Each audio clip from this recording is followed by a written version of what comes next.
Então nós temos também dessa vez, né, mais uma caixinha com os nossos elementos aqui que são bem simples, né? Então temos o tabuleiro, um canudinho com uma agulha, um suporte, um cronômetro e um pequeno ímã, ok?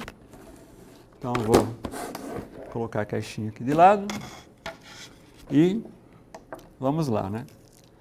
Então qual é a ideia? A ideia é a gente inicialmente construir uma bússola com esta agulha aqui, tá? Então nós vamos explorar, né, os efeitos, como eu mostrei no primeiro slide, de polos de ímãs, né, e campo magnético local, campo magnético terrestre, tá? Muito bem. Então a primeira atividade que é pedida é para a gente preparar a bússola. Então como isso é feito, né, usando o ímã. Então a agulha inicialmente vai estar desmagnetizada, né? Essa aqui talvez já esteja até magnetizada, mas a ideia seria a seguinte: pegar um dos polos do ímã e esfregar, pegar um dos lados da agulha e esfregar sempre no mesmo sentido, por cerca de 10 vezes, sempre no mesmo sentido. Depois, inverter o polo do ímã, pegar a outra ponta da agulha e fazer a mesma operação. Então, com isso, eu devo criar aqui na agulha um polo norte e um polo sul. Então, um dos conceitos que a gente pode explorar é, bom, a pontinha mais fina da agulha, por exemplo, está apontando para onde, né? Então, a gente sabe que a nossa bússola deve estar apontando para a direção norte-sul, ok? Mas a pontinha, por exemplo, mais fina da agulha, o que ela é? Então, se ela estiver, por exemplo, apontando para o norte geográfico a gente sabe que é o sul magnético. Então, se é o sul magnético, qual deve ser essa pontinha da agulha? Que polo? Então, deve ser um polo norte. E a mesma coisa do outro lado. Então, explorar esse conceito com os alunos, né? E depois é pedido para os alunos marcarem o que é norte e o que é sul aqui no ímã, com base nesse resultado, tá? Feito isso, eu tenho uma bússola com essa agulha. E aí a ideia é a gente utilizar um fenômeno interessante que é a oscilação da agulha. Dá para perceber que ela oscila, né?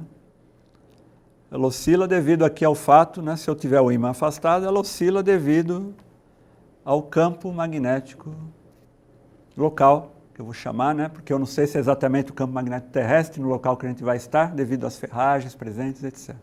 Então, durante todo o experimento, a gente vai se referir mais a campo local, tá? Muito bem.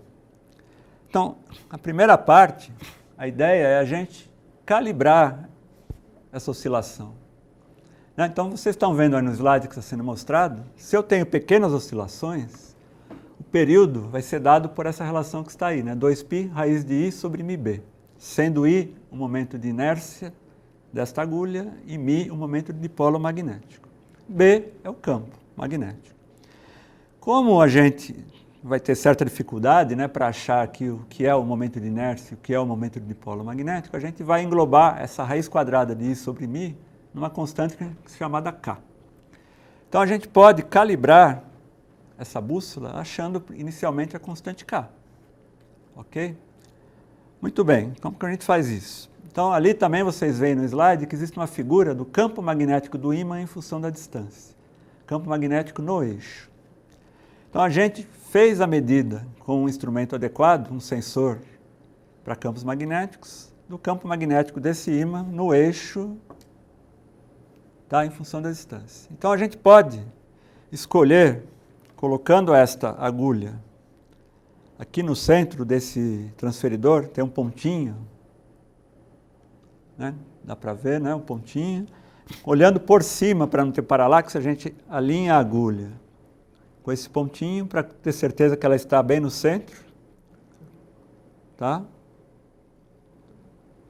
Estando a agulha bem no centro, a gente pode colocar o ímã a uma dada distância e colocar esse sistema para oscilar devido ao campo do ímã. Aqui eu estou assumindo que o campo do ímã nessa distância é bem maior que o campo magnético terrestre, de forma que eu posso desprezar o efeito do campo terrestre. Então, nós podemos medir o período para 10 oscilações dessa agulha, pequenas oscilações, tá? Divido por 10 esse valor e tenho o valor do período. Conhecendo o campo do ímã, a distância que eu coloquei pelo gráfico que é fornecido e pela equação do ajuste que também é fornecida, eu posso, usando a equação T igual a K sobre raiz de B, achar a constante K. Uma vez que eu acho a constante K, eu posso afastar o ímã e colocar a agulha para oscilar somente devido ao campo local, campo magnético local. Então eu acho o período para pequenas oscilações, devido somente ao campo magnético local, e aí, usando a mesma equação e a constante K determinada, eu acho o campo local. Tá? Muito bem. Esse é o que eu vou chamar de primeiro método para a determinação do campo magnético local. O segundo método, a gente vai tentar, no segundo método, explorar a característica vetorial do campo magnético. Então, nós vamos fazer uma composição de campos magnéticos. Então, para isso, o que a gente faz? A gente coloca a agulha no centro, só que de forma que a gente tenha a agulha alinhada com a direção aqui 90-270 do transferidor e bem no centro. Tá? Então, eu vou ajeitando aqui para ter a agulha alinhada com a direção 90-270. E aí eu vou ter uma condição de colocar o ímã aqui sobre essa reguinha para gerar um campo perpendicular ao campo magnético terrestre, que vai estar aqui na direção 90-270. Tá? Então, se eu chamar de 0 graus aqui a agulha alinhada com a direção 90-270, eu posso colocar o ímã a diferentes distâncias aqui. O que vai acontecer? Eu vou ter a agulha apontando para ângulos diferentes, né? Por quê? Porque eu vou ter um campo magnético agindo nessa direção e um campo magnético agindo nessa direção, perpendiculares. Então, para onde a agulha aponta? Aponta para a resultante dos dois campos.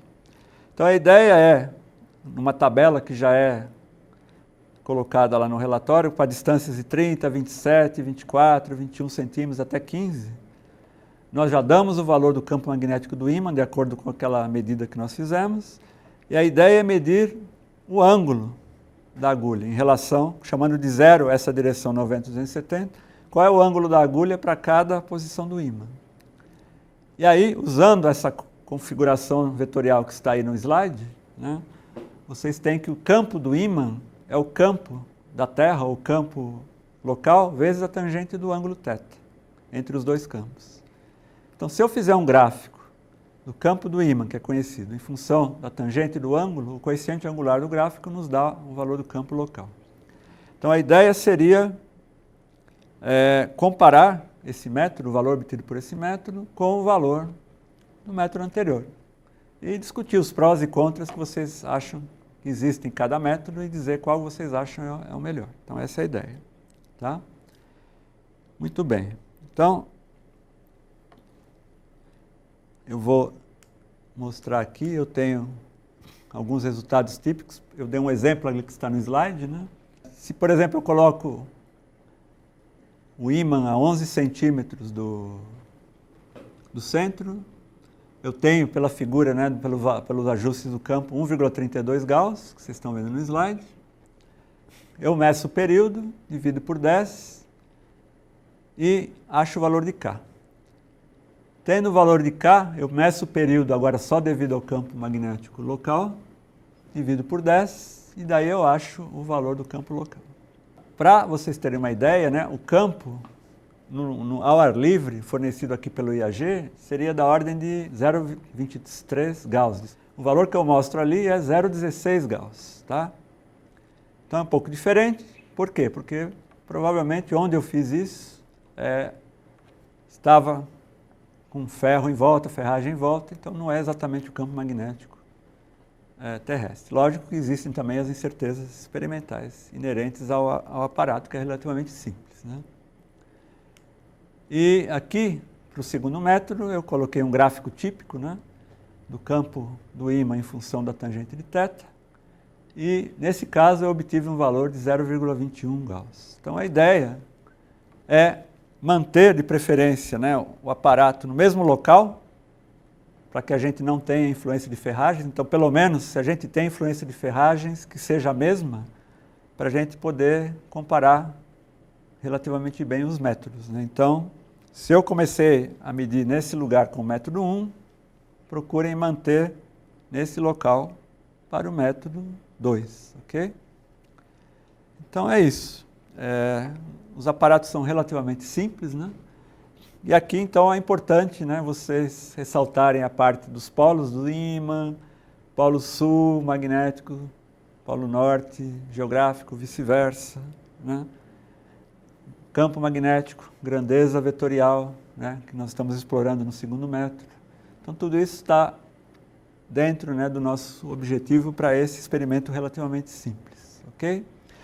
Tomar o cuidado aqui, sempre alinhar a agulha em relação ao pontinho do centro, olhando por cima para evitar paralaxe. A mesma coisa a leitura dos ângulos. Esse transferidorzinho desenhado aqui tem divisões de 2 em 2 graus.